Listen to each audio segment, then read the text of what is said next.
Student మీద చేసుకోవడం కాదు, నీ మీద చేస్తాను. ఏం చేస్తావు?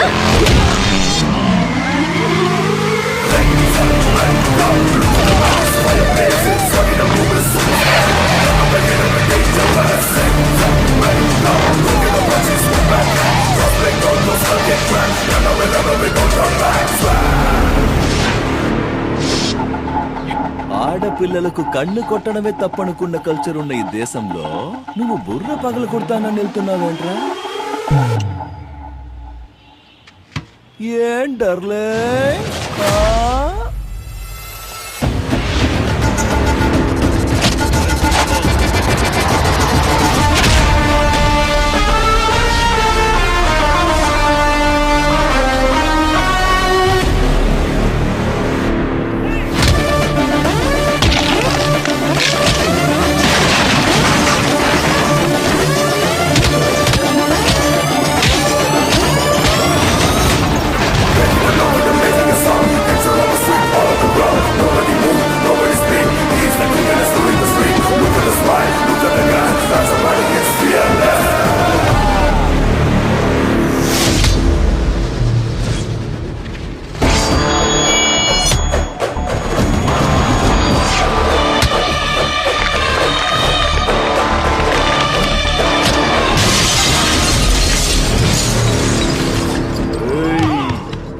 న్యాయం కావాలి.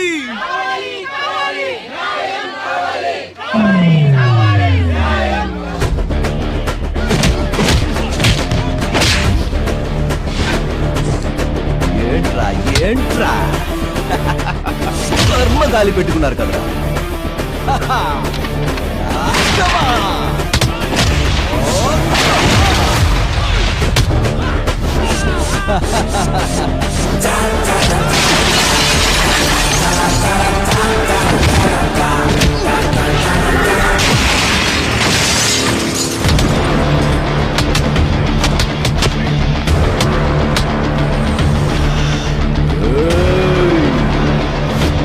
హనుమాన్ భక్తుడిరా భక్తుల వాసుడే.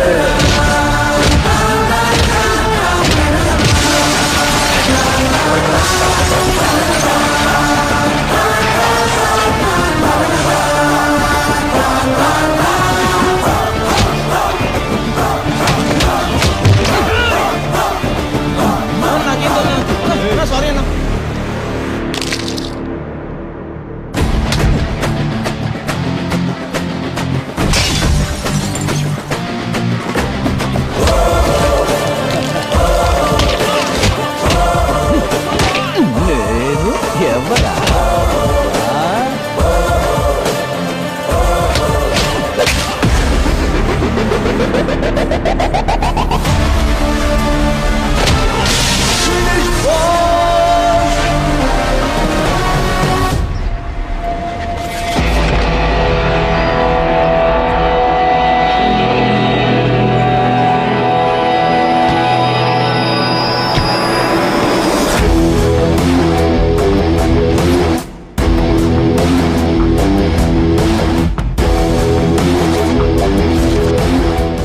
నేనెవరో తెలుసా? ఏ డార్లింగ్, ఒక అబ్బకి ఎంతమందైనా పిల్లలుండొచ్చు, కానీ పిల్లలకి ఒక్కడే అబ్బుండాలి, అప్పుడే విలువ. ఈ ఊరికి ఎంతమందైనా బచ్చాగాడు రాని, కానీ ఈ ఏరియాకి నేనొక్కడనే బాస్. ఈ ఏరియాలోని పర్మిషన్ లేదే ఏం చేయలేమా? పర్మిషన్ కాదు, పార్ట్నర్షిప్ లేదే చెయ్యడానికి కుదరదు. పార్ట్నర్షిప్ చేసుకోవడానికి నీకు సంబంధం ఏంట్రా? సంబంధం ఉంది కాబట్టే నువ్వు ఇంత దూరం వచ్చావు. చూడు గురు, నువ్వు ఇక్కడ బారే ఓపెన్ చేసుకుంటావో నాకు అనవసరం. నాకు నెలలా ఒక అమౌంట్ ఫిక్స్ చేయి, నేనే దగ్గరుండి అన్ని చూసుకుంటానుగా. సభాష్. నా దగ్గర పనిచేసిన వాళ్ళంతా నేను ఇచ్చింది తీసుకునేవాళ్ళు. బట్ ఫస్ట్ టైం ఇంత కావాలి అని అడుగుతున్నది నువ్వే. నీ క్లారిటీ నాకు నచ్చింది. వెళ్ళు, నీకేం కావాలో తీసుకొని రేపటి నుంచి వచ్చి పనులు చేస్తూ నా కిందే ఉండిపో. నీతో కలిసి పనిచేస్తా, కానీ నీ కింద.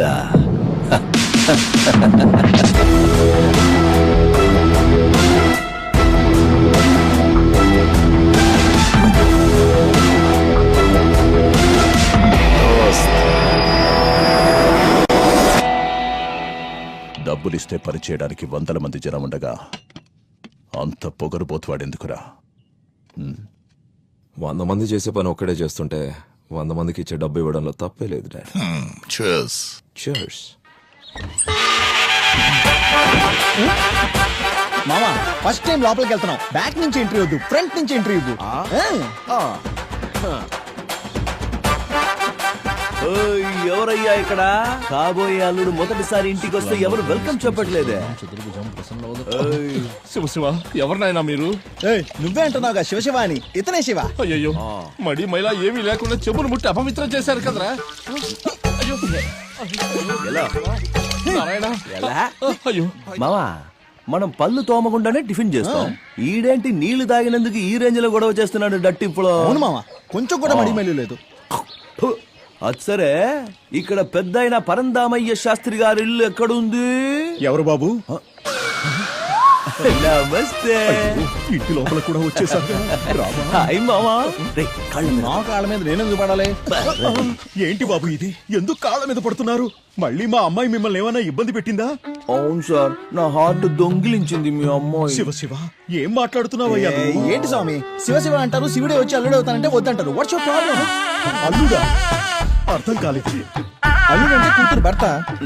ఏయ్, నువ్వెందుకు ఇక్కడికి వచ్చావ్? పో బయటికి. ఏంటమ్మా ఇదంతా? మీరు ఉండండి నాన్న. నిన్నెవడు రమ్మన్నాడ్రా? డార్లింగ్, మీ ఇంటికి నేను రాకూడదా? మర్చిపోయావా డార్లింగ్? పెళ్లి పందిర్లో లవ్ ఛాలెంజ్. ఏంటమ్మా ఇదంతా? నువ్వు కాస్త ఆగు నాన్న. ఓహో, అబ్బా అమ్మ ఉన్నారని సిగ్గుపడుతున్నావా? ఏంటమ్మా ఇదంతా? సరే, ఇంకెక్కడైనా మాట్లాడుకుందామా? లొకేషన్ ఎక్కడో చెప్పు. కాస్త ఊడ్చి క్లీన్ చేసి నీట్ గా ఉంచుతాడు మానవుడు.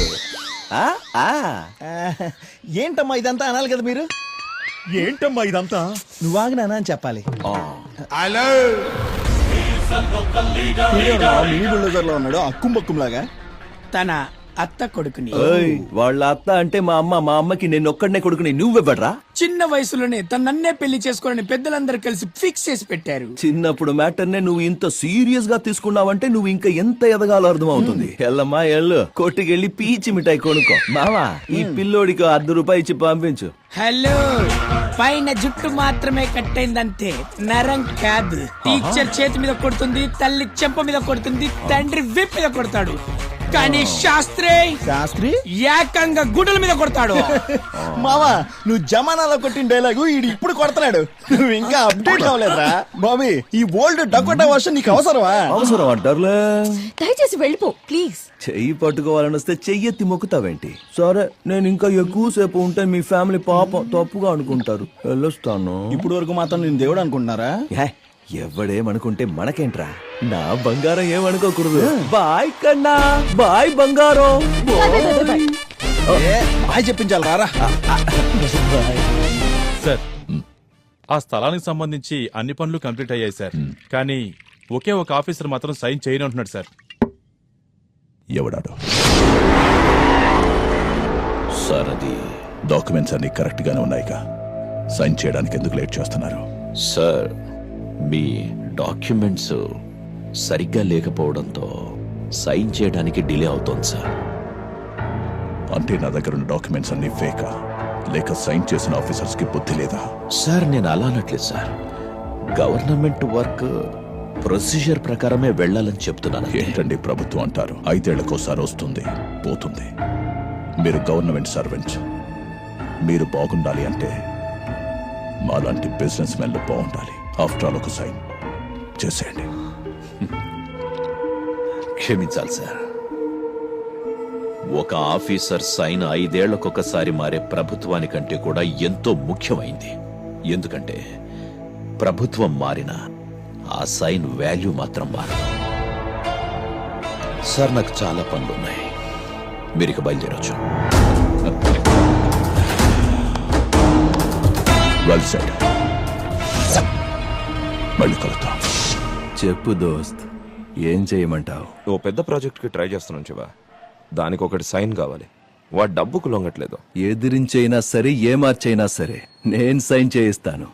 ఎవరు దోస్త్? ఎవరా ఆఫీసర్? రామకృష్ణ. బిల్లు క్లియర్ చేసి బాడీని తీసుకెళ్ళండి. రమేష్ చూడండి సార్ నా కూతురు.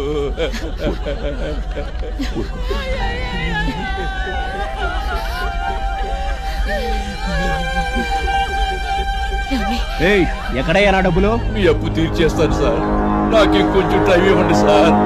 నా దగ్గర నాటకాలు ఆడుకో, నా డబ్బు నాకు కావాలంతే. సార్ ఏమైంది సార్? వీడు కూతురు చదువు కోసం డబ్బు ఇచ్చాను, ఇప్పుడు ఆ కూతురు లేదు, డబ్బు లేదు. నువ్వు ఇస్తావా? కొంచెం టైం ఇవ్వండి సార్. అలాగే. రమేష్ ఇలా రా. ఇదిగోండి, కొంచెం నీళ్లు తాగండి. సరే డబ్బులు లేదంటున్నారుగా, చచ్చి ఇంకా అరగంట కాలేదు. ఈ లివర్ కిడ్నీలు ఎవరికైనా అమ్మేద్దామా? మంచి పేమెంట్ ఇప్పిస్తాను, ఓకేనా? సార్ ఏం మాట్లాడుతున్నారు సార్ మీరు? అయితే సార్ మీ కాళ్ళు మొక్కుతాను సార్. సార్ మీకు దండం పెడతాను సార్, ప్లీజ్ సార్. ఏమన్నావురా? ఇంకోసారను. ఎవరా నువ్వు? వీళ్ళకి నీకు సంబంధం ఏంటి? ఏయ్, కష్టాల్లో ఉన్నవాడి గురించి మాట్లాడటానికి సంబంధాలు అక్కర్లేదురా, మనిషి అయితే చాలు. చొక్కోగలరా? మొత్తం బిల్ అయితే తెలుసా నీకు? కట్టే స్తోమత లేకపోతే ఇక్కడికి ఎందుకు తీసుకురావడం? ఏదైనా గవర్నమెంట్ హాస్పిటల్ తీసుకెళ్లొచ్చు కదా. ఏయ్, ఎమర్జెన్సీ వచ్చినప్పుడు దగ్గరలో ఏ హాస్పిటల్ ఉందో చూస్తాం గాని జేబులో ఎన్ని డబ్బులు ఉన్నాయని ఎవరు చూడరా. ఏయ్, ఇక్కడి నుంచి తీసుకెళ్లకుండా ఎవడంట చూడ నేను చూస్తా. పదండి అన్నా, బండి సైడ్ లో ఆపు, ఇక్కడే లెఫ్ట్ లో.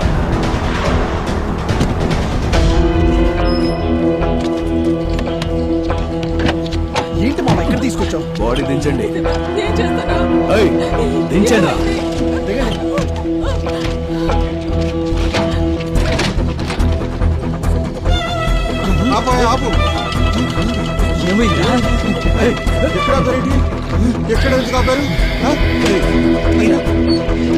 శివ, ఏం జరిగిందయ్యా? శివ, అడిగేది నిన్నేనయ్యా, చెప్పయ్యా.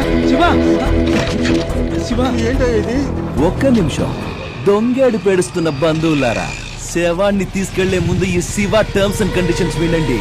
ఇక్కడ చనిపోయిందే ఈమె బాబా పెద్ద మనిషి. తను బతుకున్నప్పుడు ఈమె కోసం ఇంకో పెద్ద మనిషి దగ్గర అప్పు చేశాడు. ఆ అప్పు తీరక ముందే ఈమె చచ్చిపోయింది. సో ఆ అప్పు క్లియర్ చేసి బాడీని తీసుకెళ్ళి. ఏమయ్యా, అక్కడ హాస్పిటల్లో నువ్వే సాయం చేసి ఇక్కడ ఎలా మాట్లాడుతున్నావు? నీకు ఇది న్యాయమేనా? మరి హాస్పిటల్ వాళ్ళే బాడీ నుంచుకుంటే నేనెలా డబ్బులు వసూలు చేసుకోగలను? కాదు, బతుకున్నోడికి సాయం చేస్తేనే గుర్తుంచుకోని ఈ కాలంలో చచ్చినోళ్ళకి సాయం చేయడానికి నాకేమైనా వెర్రనుకున్నావా స్వామి? చూడయ్యా, అలాంటిది ఏమైనా ఉంటే ఆ తర్వాత కూర్చుని మాట్లాడుకుందాం. ఇప్పుడు జరగాల్సిన కార్యక్రమాన్ని జరగని. చేసినప్పు తీరుస్తానని ముందు మాటివ్వు, ఆ తర్వాత కూర్చుని మాట్లాడుకుందాం. నేను అప్పు తెచ్చాలా? అయినా నేనెలా తెచ్చగలను బాబు? ఏ మీరలా కాదా? ఉపదేశం ఇచ్చినంత సులువు కాదు ఉపకారం చేయడం అంటే. డబ్బులు ఇవ్వండి, శవం ఎత్తండి. ఎలా బాబు, ఆ అమ్మాయి చచ్చి వాళ్ళ నాన్న సగం చచ్చిపోయాడు. నీకు దండం పెడతాను, కజ్జాలు చూపించవయ్యా. ఓసారి దగ్గర్రా. ఇంతకి నువ్వెవర్రా? నేను ఆ అమ్మాయికి బాబాయ్ని. ఇప్పుడొచ్చి ముసలి కన్నీళ్లు కార్చే కంటే తను బతికున్నప్పుడే మీ బంధువులంతా వచ్చి కాస్త జాలి చూపించుంటే వాళ్ళ బాబా అప్పు చేసి ఉండేవాడా? కష్టమని ఇంటి గుమ్మ తొక్కినప్పుడు మొహం మీద తలుపులేయడం, చచ్చాక ఇంటికొచ్చి దండలేయడం, ఇదేనా మీ బంధువులు చేసే కార్యం? నీకు పుణ్యం ఉంటుంది, ఆ అమ్మాయిని వదిలేవయ్యా.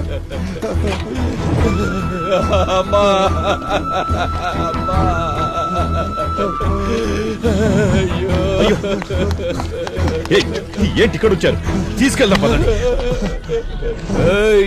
చైత్యవయ్యా, పెద్ద దిగొచ్చే. శివ, ఏంటిది? ఏం చేస్తున్నావు?